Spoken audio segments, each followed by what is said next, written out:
Yun, chapter 16. Ngayon, yung pangalawa ay sa chapter 17 naman ng ang title nun ay ang pagpapala ay inaalagaan. Ngayon sa pangalawang yugto ng, ano ba ito tawag dito? Pangalawang part ng chapter 17 ay tungkol naman yung pagsalakay ng Amalekita sa mga Israelita. So, pero imbes na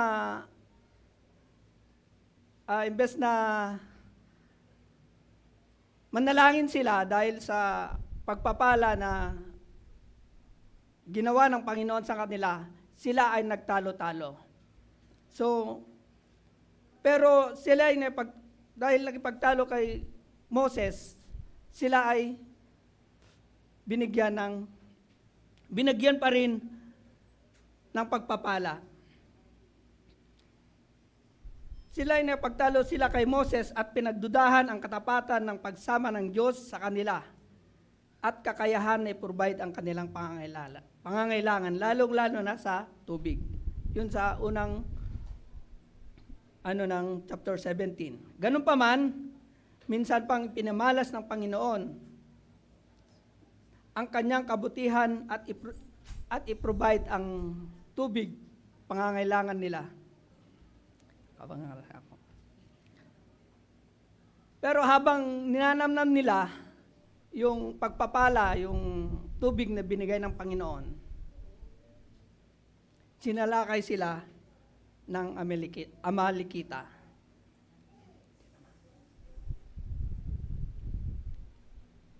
Yan. So, ang title ko ngayon is yung For Peace. Yan tungo sa tagumpay ng buhay. Matatagpuan sa Exodus 17:8-16. So, pwede po tayong tumayo para basahin natin yung salita ng Panginoon. Sabi dyan, unahin ko na lang, tapos yung sunod na chapter, kayo na po. Ay, sunod na slide. Sabi dyan, nang ang mga Israelita ay nasa Repidim, sinalakay sila ng mga Amalekita. Sinabi ni Moises kay Josue, umili ka ng ilang tauhan natin at pangunahan mo sa pakikipaglaban sa mga Amalekita.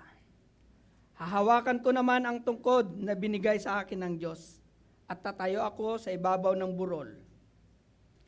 Sinunod ni Josue ang utos ni Moises at hinarap niya ang mga Amalekita. Si Moises naman kasama sina Aaron at Hur at napunta sa burol. Kapag nakataas ang mga kamay ni Moises, nananalo ang mga Israelita. Kapag nakababa naman, nananalo naman ang mga Amalekita. Nangawit na si Moises, kaya sina Aaron at Hur ay kumuha ng isang bato at pinaupo roon si Moises. Habang hawak nilang pataas ang mga kamay nito hanggang sa lumubog ang araw. Dahil dito'y natalo ni Josue ang mga Amalekita. Kayo po.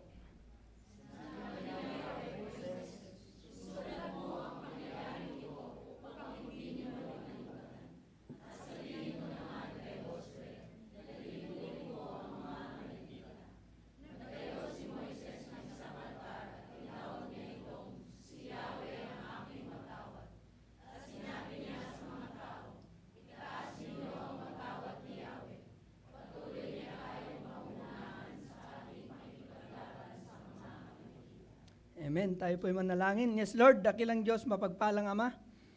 Maraming salamat, Panginoon, sa umagang ito. Sa magandang araw, Panginoon, na pinagkaloob mo sa amin, Panginoon. Maraming salamat, Panginoon, sa mga taong nandito upang makinig ng mga salita mo, Panginoon. Naway, Panginoon, ikaw ang marinig nila sa oras na ito, Panginoon. Samahan mo kami, Panginoon, sa oras na ito. Dahil kung wala ka sa amin, Panginoon, wala kaming mabuting magagawa para sa iyo, Lord. Lord, kayo po nababahala sa akin sa oras na ito, Lord. Maraming salamat. Ito pong aming dalangin sa pangalan ni Jesus. Amen. Pasensya na kayo, medyo ako. Kasi naiisip ko, habang nagkakantahan kanina, lumuluha ulit ako. Kasi naisip ko, noon kasi, ako ay isang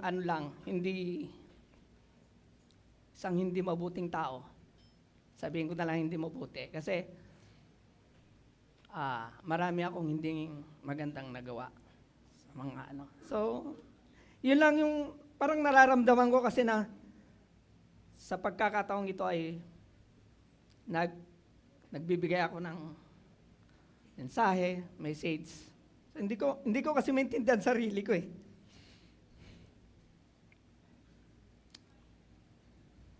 Inom muna ako. Pasensya na.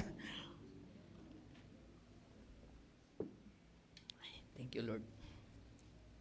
So, yan, ang title ko is yung purpose. Siguro, lahat po tayo ay familiar tayo sa purpose. Amen? Amen po ba? Yung, ano po bang ibig sabihin ng purpose? Yun. Pantawid Pamilyang Pilipino Program. Diba? Ang sinasabi diyan ay pantawid. Pantawid lamang. Bilang tulong sa kahirapan. Ngunit sa spiritual na aspeto, may disenyo ang Diyos na purpose para sa tagumpay ng laban sa mga matitinding hamon sa ating buhay.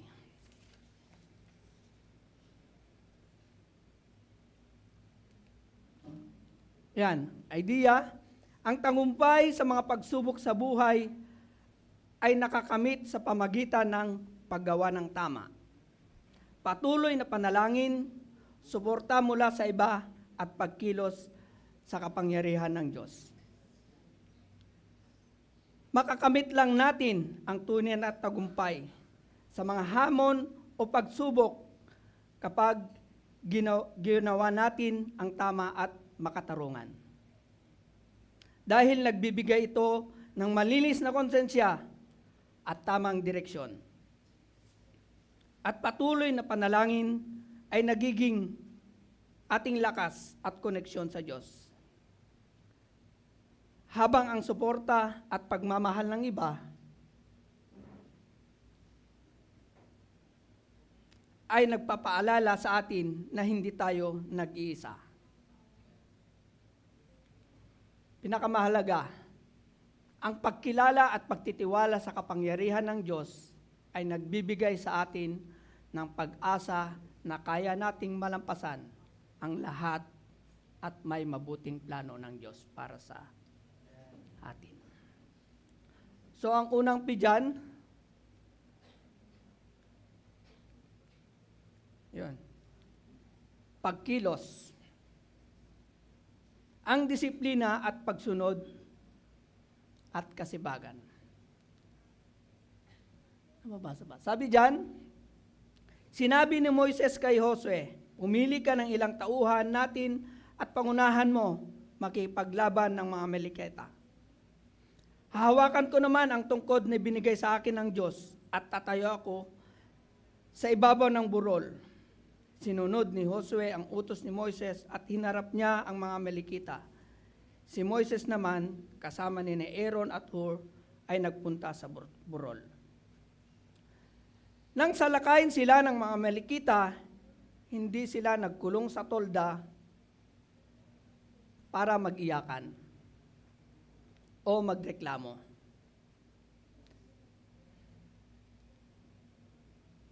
Nung inutusan ni Moises si Josue, hindi siya nagreklamo, hindi siya nagdalawang isip na sumunod. Yun ay may pagkilos na siya.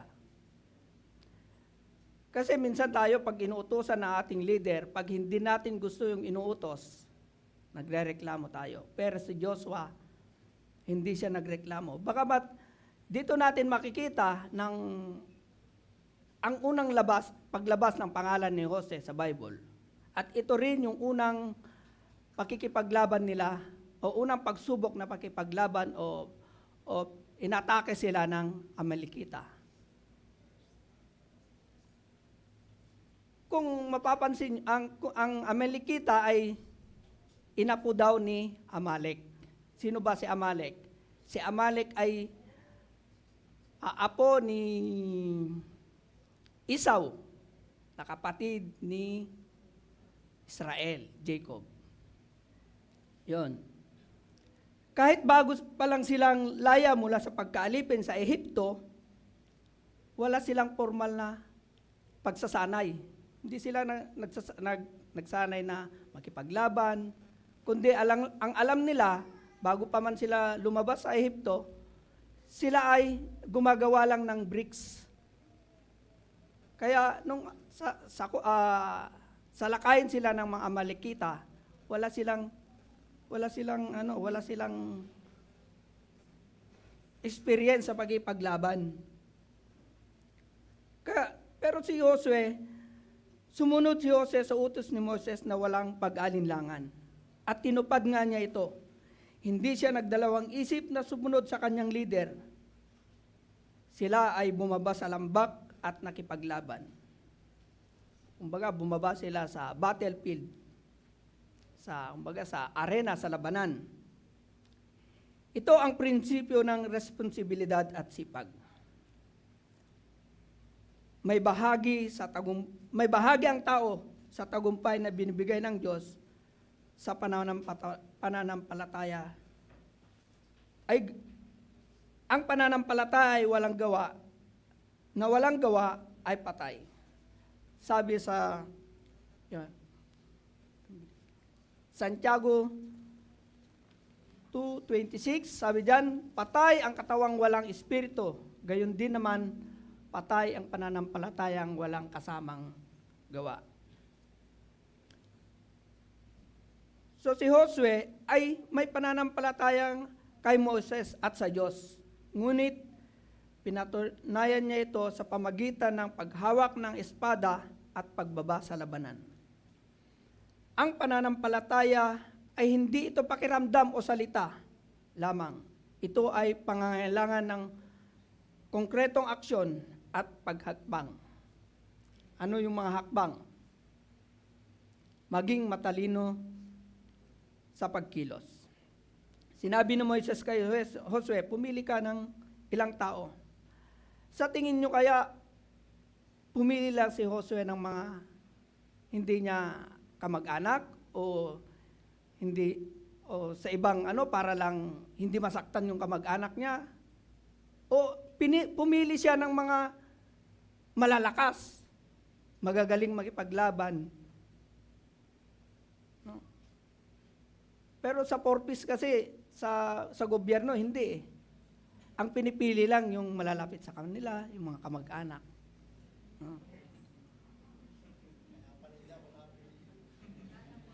Yun yung nabasa ko sa Facebook yun lang mga kamag-anak eh. So yun daw yung mga pinipili. Pero si Josue, di ba inutusan si Moises, hindi lang siguro yung mga kaaway niya para lang masaktan o mapatay sa labanan, kundi ang pinili niya ay yung mga malalakas para sila ay magtagumpay. Ibig sabihin, inilatag ni Moises ang plano nila sa pakikipaglaban. Sinabi niya doon na ikaw dito, ako doon sa burol, sa bundok. Siguro kung sa iba, ikaw dito, ako sa taas. Ano bang gagawin niya sa taas? Magtatago lang ba? Pero may kanya-kanya silang gawain. So, maging matalino sa pagkilos. Sa buhay, kailangan nating maging matalino sa ating mga desisyon at kilos. Kailangan may plano, may diskarte. Hindi lahat ng away ay dapat patulan. Ngunit ang mga hamon sa buhay ay dapat ay may estratehiya o diskarte. Hindi puro lahat sulong. Kailangan may strategy. Yan. Pangalawa, agarang pagsunod at pagkilos. Sinunod nga ni Josue ang utos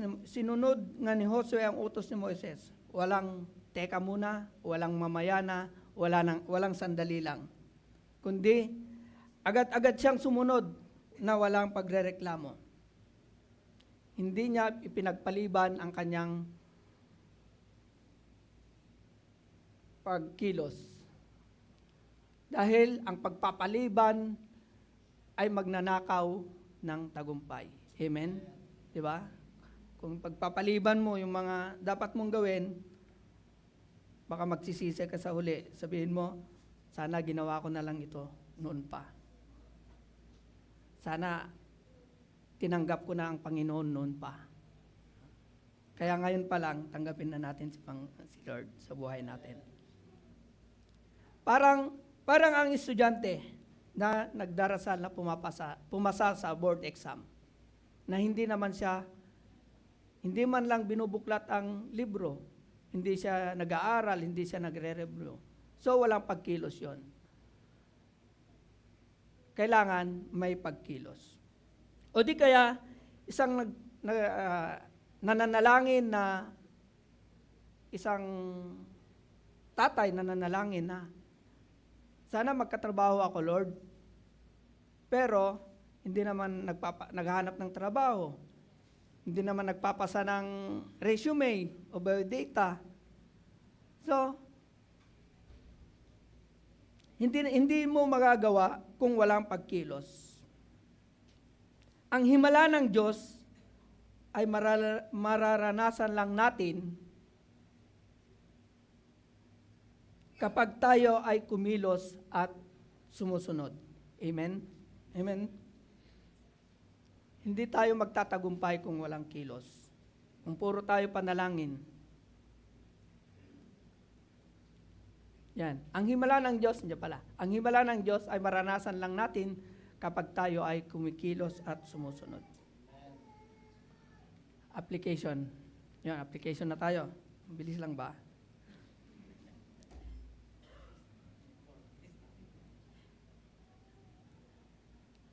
Ang tagumpay ay nangangailangan ng aksyon. Hindi sapat ang pangarap o plano lang. Kailangan nating lumabas at makipaglaban upang harapin ang bukas ng may lakas ng loob at gawin ang ating bahagi ng may katapatan.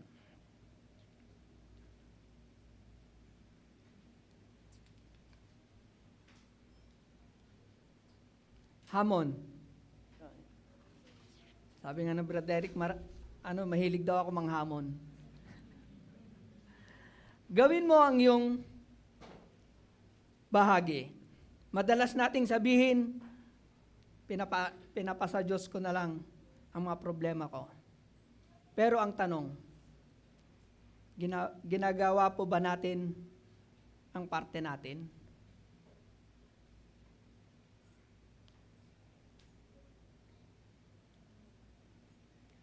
Ang Diyos ang nagpapanalo sa laban sa mga Amalekita, pero si Josue ang may hawak na espada. Kung may hinaharap kang Amalekita, krisis o problema sa buhay, ngayon, anong hakbang ang gagawin mo o dapat mong simulan?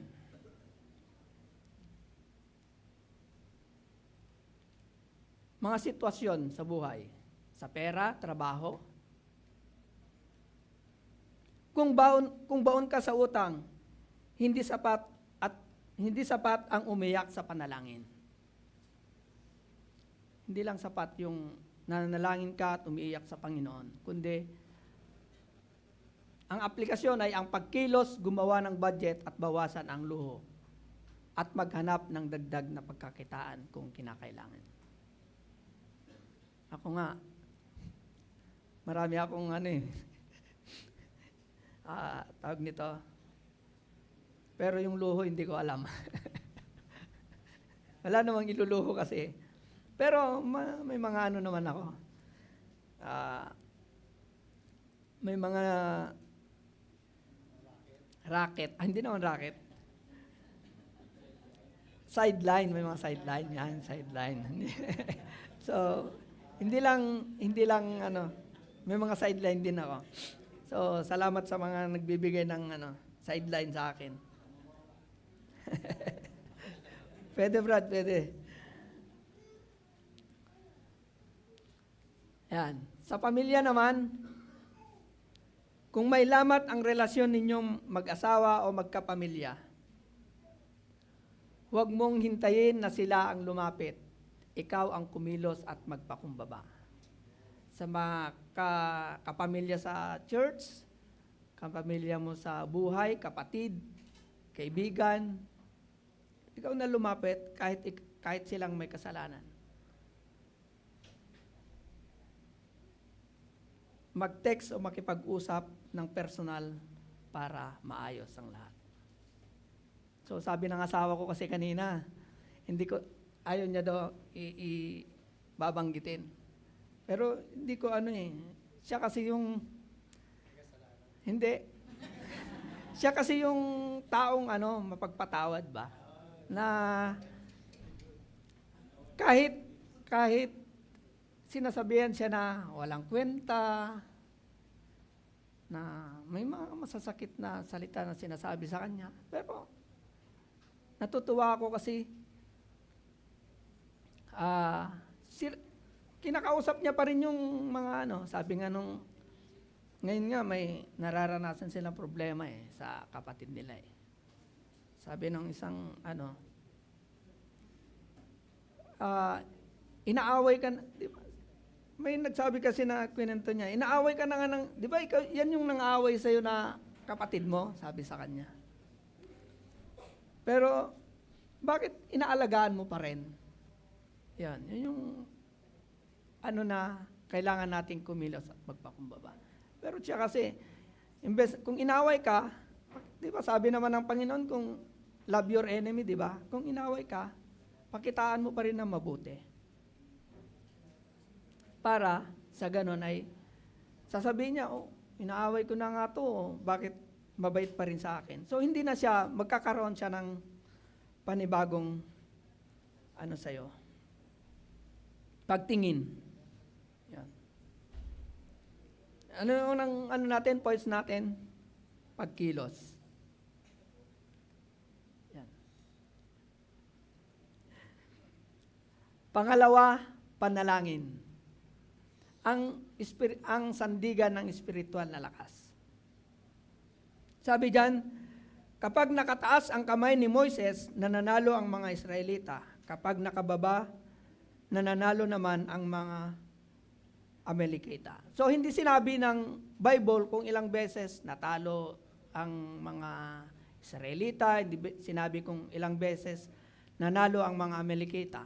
Pero ang sinabi diyan, pag nakababa ang kamay ni Moises, natatalo ang mga Israelita. Pag nakataas naman, nananalo ang mga Israelita. Si Josue at ang kanyang mga kasama ay nakipaglaban sa ibaba sa pamagitan ng espada. Sina Moises, Aaron at Hur naman ay nanalangin sa ibabaw ng burol, hawak ng tungkod ng Diyos sa kamay ni Moises, na itinataas sa langit at nananalangin sa Diyos na ipagkaloob sa kanila ang tagumpay. So, ang ibig sabihin, ang pagtaas ng, Yan. Ang ibig sabihin, ang pagtaas ng kamay at tungkod ng Diyos ay simbolo ng panalangin at pagsuko ng buong pagtitiwala sa Diyos. Ang totoong labanan ay hindi na panalunan sa ibaba, sa pamamagitan ng espada ni Josue, kundi sa tuktok ng burol, sa pamamagitan ni Moises. Ang pisikal na pagkilos ay walang saysay kung walang espiritual na panalangin. Amen. Yan, sabi sa Efeso 6:18, manalangin kayo sa lahat ng pagkakataon. Humiling at sumamo sa patnubay ng Espiritu. Lagi kayong maging handa at patuloy na ipanalangin ang lahat ng hinirang ng Diyos. Amen. Bago pa man, ibinigay ni Pablo ang sandatang kaloob ng Diyos. Yun yung armor of God. Sa Efeso 6, binigyan din niya na ang pangunahing pwersa o lakas sa likod ng mga armas na ito, ang walang patid na panalangin. Tulad ng pagtaas ng kamay ni Moises hanggang lumubog ng araw. Pag tayo kayo ang nakataas ng kamay, ganun, hawak ang tungkod. Kahit walang hawak, baka 5 minutes pa lang, hindi na natin kaya. Minsan nga, yung pray over lang natin sa mga may birthday, nangangawit na tayo, di ba? Yun pa kaya si Moises. Maghapon, hanggang lumubog ang araw. Ibig sabihin, maghapon yun. Siyempre, mga ngawit. Tayo nga, sabi ko nga, tayo nga nakaganon lang sa mga may birthday. Tagal naman mag-pray nit tayo matapos. Di ba? Ganun tayo eh. Tagal na matapos. Yung iba, nakaganon na lang. So, si Moises ay nangawit din. Ang mga Kristiyano ay dapat laging nananalangin sa lahat ng pagkakataon at huwag paghinaan ng loob. Nandiyan ba yan? Yan. Huwag paghinaan ng loob. So tayo ay maging masigla lagi sa panalangin. Kapag nag-aalab ang ating panalangin, sumusulong ang ating buhay. Nananalo ang mga Israel. Yan. Kapag lumalamig o humihinto sa ating panalangin, humihinto tayo sa ating panalangin, unti-unti tayong nadadala o nadadaig ng tukso at problema.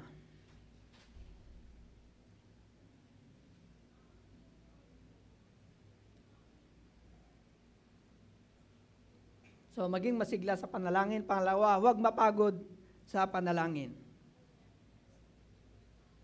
Madaling manalangin kapag maayos ang lahat. Tama po ba? Madali tayong manalangin, madali tayong magpasalamat pag maayos ang lahat.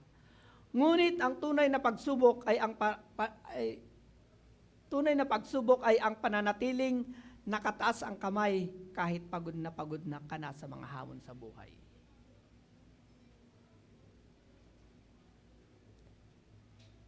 Ang panalangin ay parang power source.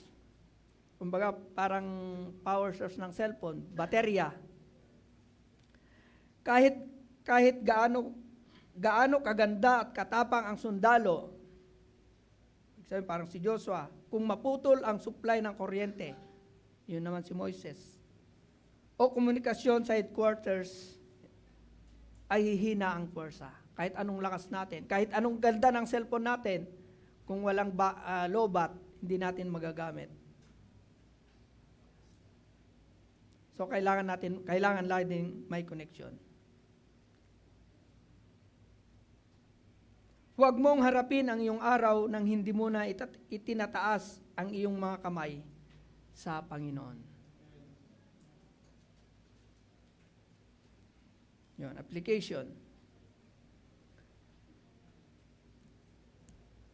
Ang pisikal na pagkilos ay dapat laging may kasamang espiritual na panalangin. Kung kilos lang tayo ng kilos nang walang panalangin, baka mapagod lang tayo. Baka ma-depress pa tayo kung hindi natupad yung mga panalangin natin. Ang panalangin ay nagpapakilos sa kamay ng Diyos para ipaglaban tayo. Amen. Amen po ba?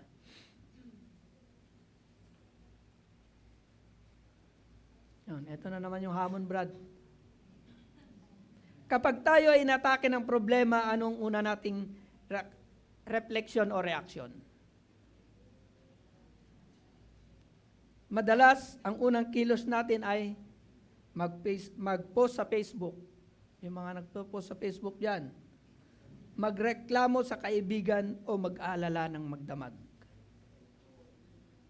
So, di ba kung sabi nga nila, pag nag-post ka sa Facebook, ibig sabihin, yung sarili mo, yung sinasabihan mo. Mare, sinabi natin Sinabi naman si ganito, ganyan. Pag nagsabi ka ng hindi maganda, kung sino man yung sinasabihan mo, sa tingin mo lahat kaya ng ginagawa mo maganda. Kaya kailangan natin, bago tayo mag-post sa Facebook, o ano man, o magparating sa iba, tignan muna natin sa sarili natin kung anong ginagawa natin. O di kaya, kung ano man yung sinasabi mo sa kapwa mo na hindi maganda, tignan mo muna yung sarili mo kung perpekto ka.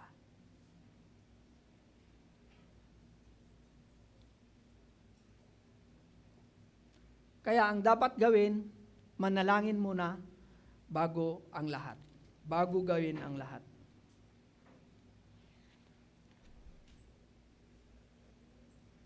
Nandiyan ba yan? Yan. Bago magdesisyon sa mga sitwasyon sa buhay, bago magdesisyon, manalangin muna. Huwag kang pumirma ng kontrata kung may kontrata. Huwag kang papasok sa mga negosyo kung walang alam, walang idea, at huwag kang makipag-date kung hindi mo pa boyfriend. Joke lang.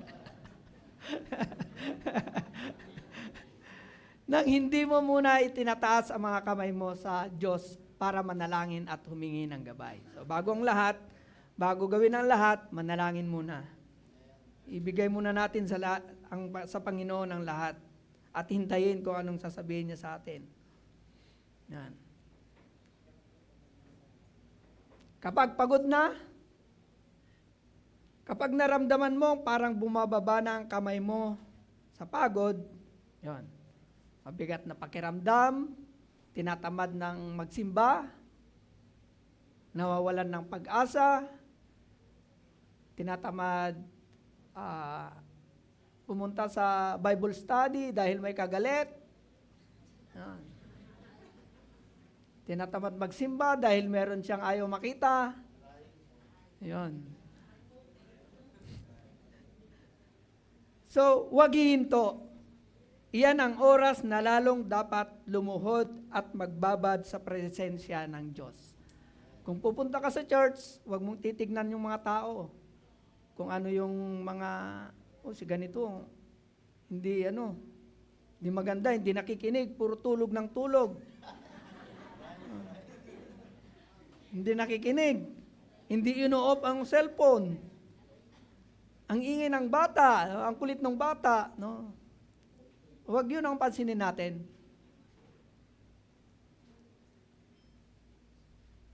Ang gawin natin, magbabad sa presensya ng Diyos.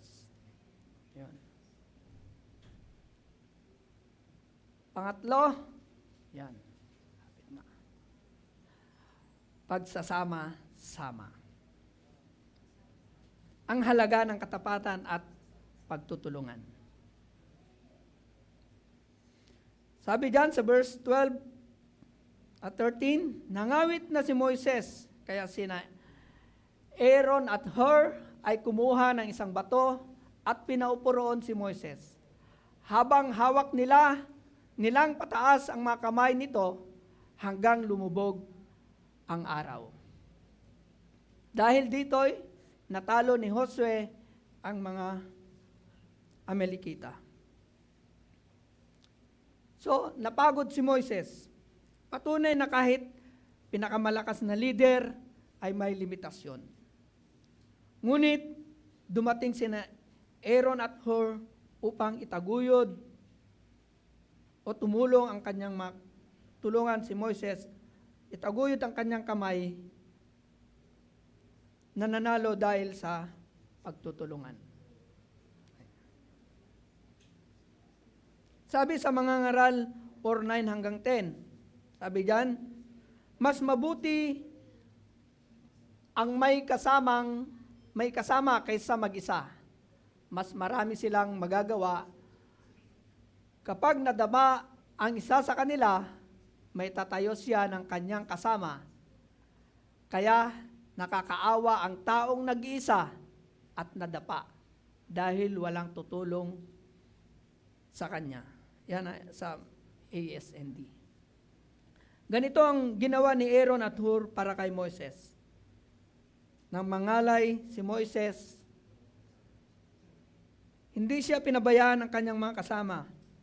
Itinayo at sinuportahan siya ng mga ito. Ipinaalala sa atin na ang buhay Kristiyano ay hindi solong laro. Hindi solo flight, kundi ito ay isang paglalakbay ng isang pamilya at pamayanan. Yun. Tanggapin natin ang ating mga limitasyon. Huwag magkunwaring super Kristiyano na kaya ang lahat. Super Kristiyano na kaya ang lahat. Normal ang mapagod. Ang hindi normal ay yung tumangging humingi ng tulong. Sabi nga ni Bon nung nakaraan, Brad Bon, na pag hindi ka humingi ng tulong sa Panginoon, medyo may iba ka na. Medyo may abang ka na. Ibig sabihin, kaya mo na lahat. So, hindi normal yung hindi hingi ng tulong.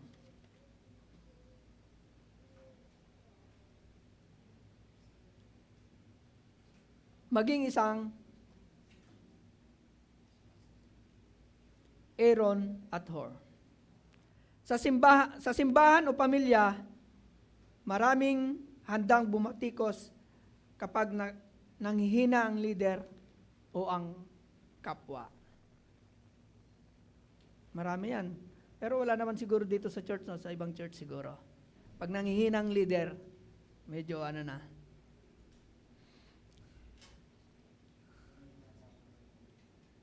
Marami nang bumabatikos, di ba?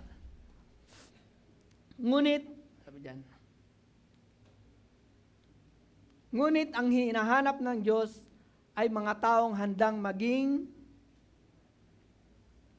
tagabuhat ng kamay ng iba sa pamagitan ng pagpapalakas ng loob at pagtulong. Yan, application. Application na tayo ulit. Kayong mag-alala, sandali lang to, 30 minutes. Yung walang nagtatagumpay ng nag-iisa. Sa biyahe ng buhay, kailangan natin ng totoong kaibigan at kapatid kay Kristo. Na aalalay sa atin kapag tayo ay nanghihina na, huwag solohin ang laban. Pahalagahan ang pagsama-sama ng iglesia at pamilya. Yun. Huwag solohin ang laban. Yan, sinabi ko na pala.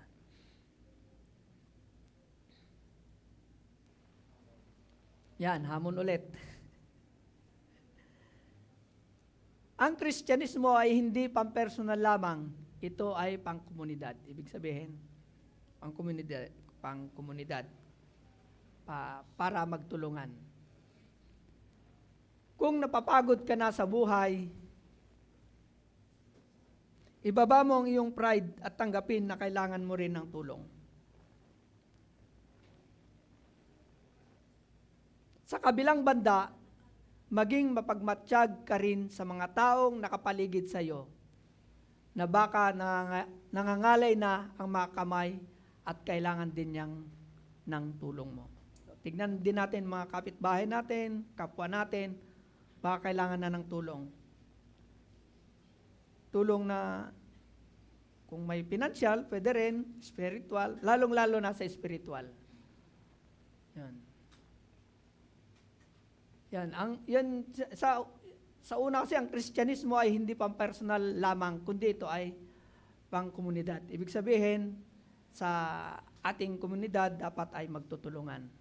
Hindi dinisenyo ng Diyos na para lang sa isang tao, kundi ang komunidad ay para sa lahat.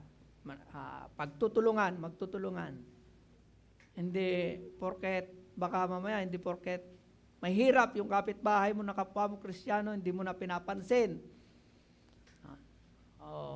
Porket mayaman na yung isang kapwa mo Kristiyano, ay hayaan mo yan, maraming pera yan. Kaya niyang humanap ng katulong, humanap ng kasama. So, tignan din natin kung kailangan ng tulong. Hindi porket mayaman siya, hindi porket mahirap siya, ay hindi na natin kailangan tulungan.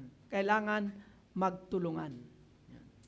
Sabi diyan, kung napapagod ka na sa buhay, ibaba mo yung pride. Pwede kang humingi ng pride. Pwede kang humingi ng tulong. Pwede kang humingi ng tulong. Kasi lahat naman tayo, kahit mayaman ka, kailangan mo ng tulong. Baka mamaya, yung isang bagay na mayaman ako, hindi ko kayang hawakan. Yung isang tao, kailangan niyang humawak yun. So, yun. Hindi kababaan ng pagkatao ang paghingi ng tulong. So, tignan din natin sa mga kapwa natin kung kailangan ng tulong. Yun. Mga sitwasyon sa buhay. Para sa mga nanghihina, huwag kang lumayo. Yan, sinabi ko na kanina, huwag kang lumayo sa Bible study o sa simbahan kapag may pinagdadaanan ka. Iyan ay maling diskarte natin.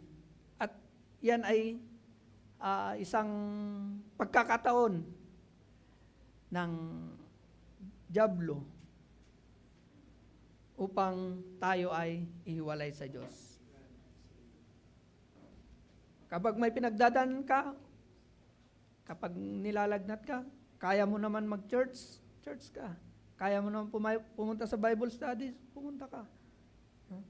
Hindi pwedeng, ay tinatamad ako, may kagalit ako dun, dito na lang ako sa bahay. Mas mapayapa pa ako. So, ang Bible study is yung pagtutulungan, pagpapalakasan.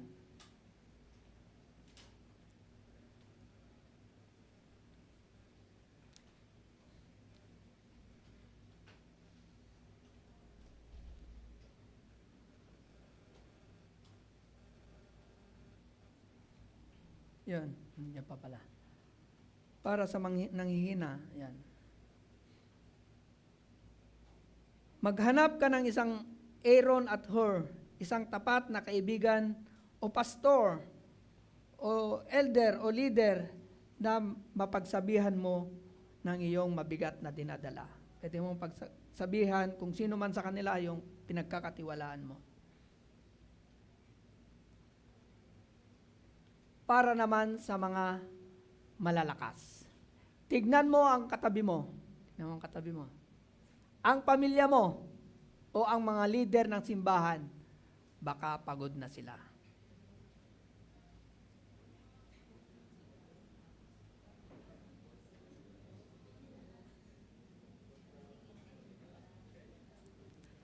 Yan. Baka pagod na sila. Huwag silang batikusin. Sa halip, magdala ka ng bato. Huwag ipokpok. Huwag ipokpok. Kagaya ni Aaron at Hur, magdala ng bato bilang suporta at buhatin mo ang kamay nila sa pamagitan ng pagtulong o pag-encourage sa kanila. Huwag kukuha ng bato para ipokpok ka. Yun ang bato. Sabihin, parang ginawa ni Aaron at Hur. So ano yung unang puntos natin? Pagkilos. Pangalawa? Panalangin. Pangatlo? Yun, pang-apat na tayo. Pang-apat. Pagpupuri. Yan, pagpupuri ang altar ng pasasalamat at pagkilala. Sinabi ni Yahweh kay Moses, isulat mo ang pangyayari ito upang hindi ninyo malimutan at sabihan mo naman kay Josue na lilipulin ko ang mga Amalekita. Nagtayo si Moises ng isang altar at tinawag niya itong si Yahweh ang aking watawat. Sa ibang version niyan, Jehovah Nisi. At sinabi niya sa mga tao, itaas ninyo ang watawat ni Yahweh. patuloy niya tayong pangunahan sa ating pakipaglaban sa mga Amalekita. Yan. Matapos ang digmaan, hindi pinagmalaki ni Moses ang galing ni Josue o ang sarili niyang tatag. Nagtayo siya ng altar upang parangalan ang Panginoon at bilang pagpuri at pasasalamat, tinawag niya itong si Yahweh ang aking watawat. Kinilala niya na ang Diyos ang tunay na nagbigay ng panalo at tagumpay. Ganun ba tayo? Pag may nagtatagumpa tayo, nagpapasalamat ba tayo sa Panginoon? Amen. Sabi ko nga sa mga youth kung nanalangin ka, kung may pinangako ka sa Diyos, huwag mo namang kalimutan na ibigay yung pangako mo sa Panginoon.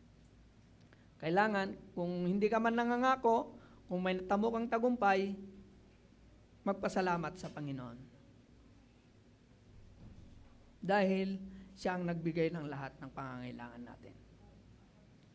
Sabi sa Korinto 15:57, magpasalamat tayo sa Diyos na nagbigay sa atin ng tagumpay sa pamagitan ng ating Panginoong Hesukristo. Matapos ang laban, nagtayo si Moises ng altar para kay Yahweh. Tanda ng tagumpay at pasasalamat. Sa bagong tipan, ang ating altar ng pagpupuri at watawat ng tagumpay ay walang iba kundi ang Panginoong Hesukristo. Yan ba yan? Yan ba? Nandiyan pala. Ang bawat tagumpay natin laban sa kasalanan, problema at kamatayan ay hindi galing sa ating sarili, kundi regalo ng Diyos na dapat nating ipagpuri at ipagpasalamat araw-araw. Lagi nating itaas ang watawat ng Diyos upang pangunahan niya tayo sa lahat ng laban ng ating buhay. Tandaan ang mga ginawa ng Diyos. Sinabi ng Diyos, isulat mo ito sa isang aklat upang maalala ang lahat. Ang taong madaling makalimot sa kabutihan ng Diyos ay madaling magreklamo sa susunod na pagsubok. Amen. Amen, di ba? Na yung kung sino pa yung mga marereklamo, sabi ng mga gobyerno, kung sino pa yung mga marereklamo, sila ba yung walang ginagawa? So, ganun kasi ang ng tao, masyadong mareklamo. Pero kung itataas natin lahat ng Diyos, bibigyan niya tayo ng kapayapaan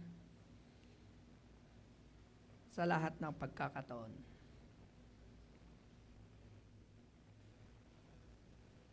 Yan.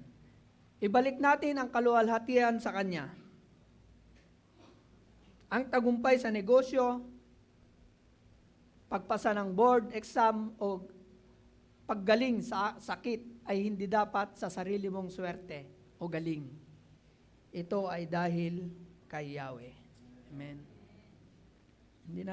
Hindi galing sa ating lakas yan, kundi galing lahat sa Diyos. Yun, patapos na. Application. Kapag nakamit mo na ang tagumpay, huwag maging mayabang. Ibalik ang papuri at pasalamat sa Diyos at pagkilala sa Kanya.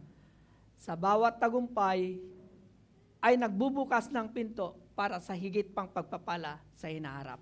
Amen? Kung mapagpasalamat ka, alam ng Diyos yan, mas lalo ka mang bibigyan. Ano ang sunod? Hamon. Hamon ulit. Brad, hindi ako mapaghamon ha. Hamon sa buhay to. madali tayong humingi ng tulong sa Diyos kapag gipit. Pero kapag okay na ang lahat, madalas nakakalimot na tayo. Tama po ba? O may tama? Tinamaan tama. Yan.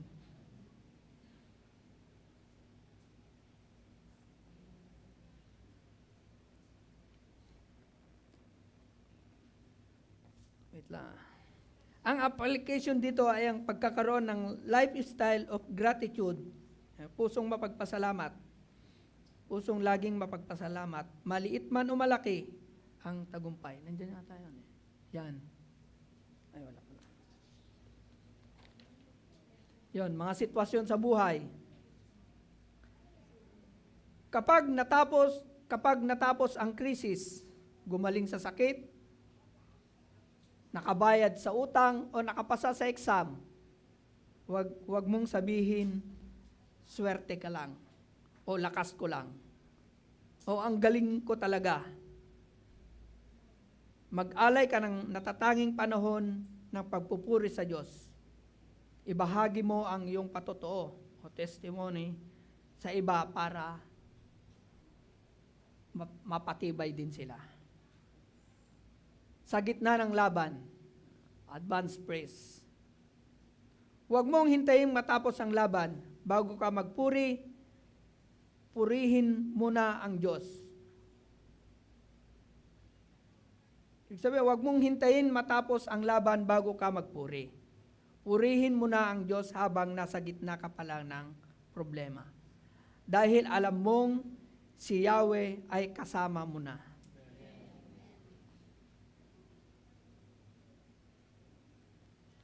Conclusion. Ang buhay Kristiyano, isang patuloy na pakikipagdigma, ngunit hindi tayo talunan. Kung gagawin natin ang ating bahagi, pagkilos, nakadikit ang ating puso sa Diyos, yung panalangin, may suporta ng bawat isa, pagsasama-sama, at may pusong laging nagpapasalamat, pagpupuri. Mararanasan natin ang tagumpay na galing kay Yahweh. Ang buhay natin, maggaling kay Yahweh, ang buhay natin. Ang buhay ay puno ng mga Amalekita. Problema. Mga problema sa pera, kalusugan o relasyon o emosyon. Ngunit, ibinigay na ng Diyos ang formula. Ito ay ang 4Ps. Pagkilos, panalangin, pagsama-sama. Mga kapatid,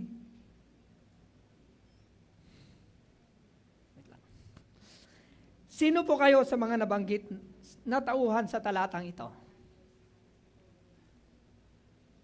Kayo po ba si Moises? Na model na isang magaling o mahusay na spiritual leader. Ngunit, napapagod. Nangangailangan ng suporta. Nangangailangan ng katuwang. O, kayo po ba si Aaron at Hur na tumatayo sa magkabilang gilid? Nakatuwang ni Moises upang tuloy-tuloy na panalangin. O kaya naman,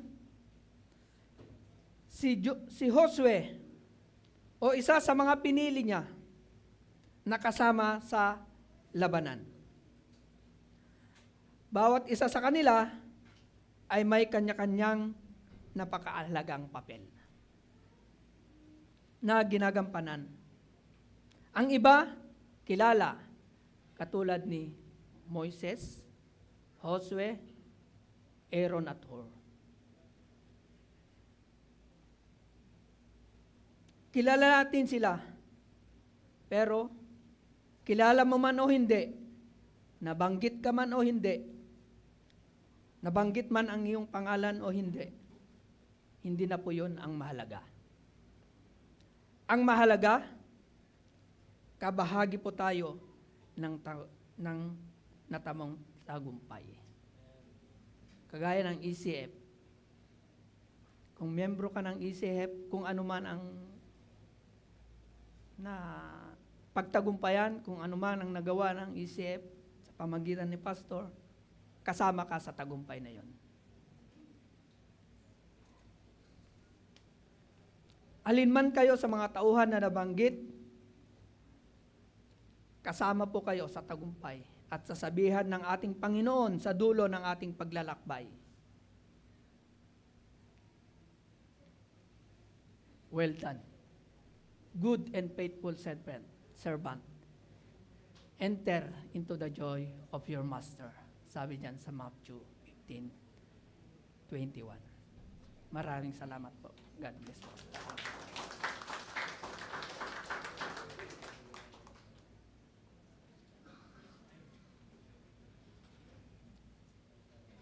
Kakantahin po ba yung pinagtatagumpay?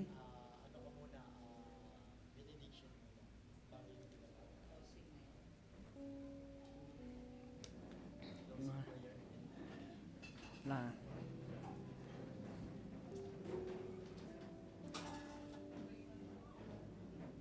Bago kantahin yung pas. Okay.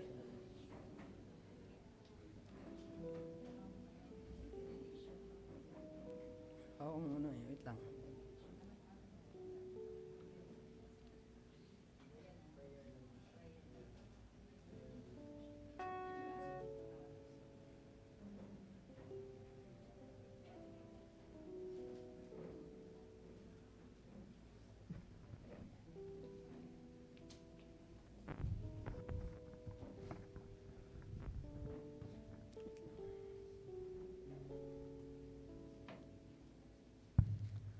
Sabi pa manalangin, yes Lord, dakilang Diyos, mapagpalang Ama, maraming pong salamat sa oras na pinagkalob mo sa amin, Panginoon, na nandito kami, Panginoon.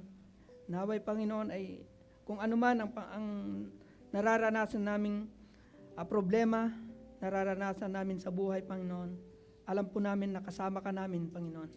Kasama ka namin sa tagumpay, Panginoon. Lord, kayo po, Panginoon, ang gumabay sa amin sa lahat ng laban namin, Panginoon. Ikaw po, Panginoon, ang sumama sa amin, anuman na, Panginoon, ang lakbayan namin, Panginoon. Kayo ang nagbibigay ng buhay sa amin, Panginoon. Dahil alam niyo po, Panginoon, na pag malayo kami sa inyo, Panginoon, ay wala kaming magagawang tama, Panginoon. Lord, ikaw po, Panginoon, ang sumama sa aming buhay, Panginoon. Upang ang lahat ng bagay ay mapagtagumpayan namin, Panginoon. Lord, kami po, Panginoon, minsan, Panginoon, ay hindi lumalapit, Panginoon. O kaya, hindi kami, Panginoon, ay masyadong nagre-rely sa aming lakas, Panginoon. Lord, patawarin mo kami, Panginoon. Dahil lahat ng ito, Panginoon, ay dahil sa aming pride, Panginoon. Lord, ikaw po, Panginoon, ang laging gumabay, Panginoon. Naway, Panginoon, makita namin, Panginoon, na ang mga kapwa namin, Panginoon, ay nanghihina din, Panginoon, na kailangan nila ng tulong. Dahil sabi ngo, Panginoon, na walang taong nag-iisa, Panginoon, kundi, Panginoon, ay ang bawat isa, ang bawat Kristiyano ay nagtutulungan. Lord, ikaw na po, Panginoon, ang bahala sa aming lakbayin, Panginoon. Ngayon pa lang, Panginoon, ay nagpapasalamat na kami, Panginoon, dahil alam namin na kasama ka namin, Panginoon. Lord, maraming salamat, Panginoon. Sa iyo po ang papuri at pagsamba sa pangalan ni Jesus. Amen. Amen.